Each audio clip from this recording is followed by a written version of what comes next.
Definitely a go-getter si David Licauco tulad ng gagampanan niyang role bilang si Andrew sa upcoming Kapuso series na Never Say Die.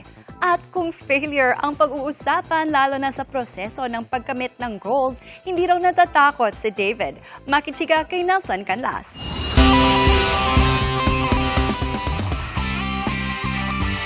Sa career man o negosyo, hindi raw kailanman natakot na magkamali sa kanyang mga desisyon si David Licauco at natutunan niya ito at a very young age.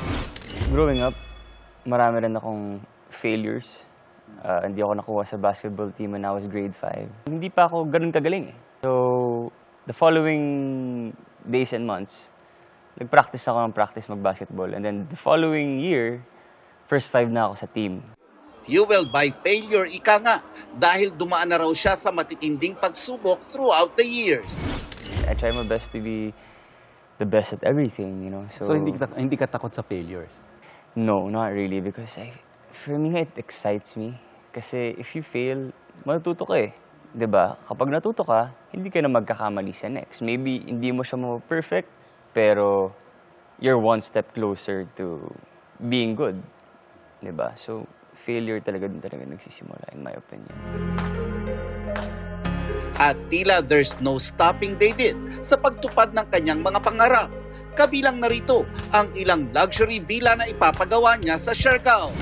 Nasa phase na ako ng designing. And then hopefully, after this teleserye, matuloy ko na yung construction dahil ako kasi yung type na very hands-on sa mga ginagawa ko. And from being a popular basketball idol noong college days niya, plano ngayong sumali ni David sa isang global indoor fitness competition. Hybrid workout siya na every month may race abroad.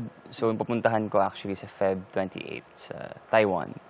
So, yung goal ko doon, syempre, mag-place. Kaya I've been working hard talaga for this.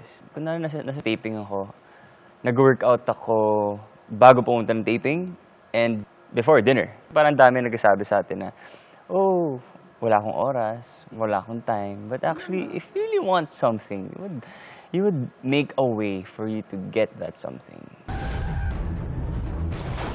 Ang pagiging go-getter ni David, masasalamin daw sa kanyang role bilang si Andrew Dizon, isang investigative journalist na mauuwi sa pakikipaglaban sa mga kriminal. Kung excited si David sa role, mas lalo itong napatingkad sa nabuong closeness nila ng kanyang co-star sa serye na sina Jillian Ward, Kim Jisoo at Rahil Birria. How is it working with Jillian Ward? You know, to my surprise, sobrang bait ni Jillian talaga, sa totoo lang. And she is genuine. And maybe not a lot of people know this, but she is really smart. Like, she knows a lot of things. She is self-aware. Like, sometimes nga, she would give me advice sa business ko. No, I was inside the Tirada bus, the Tirada Express, no?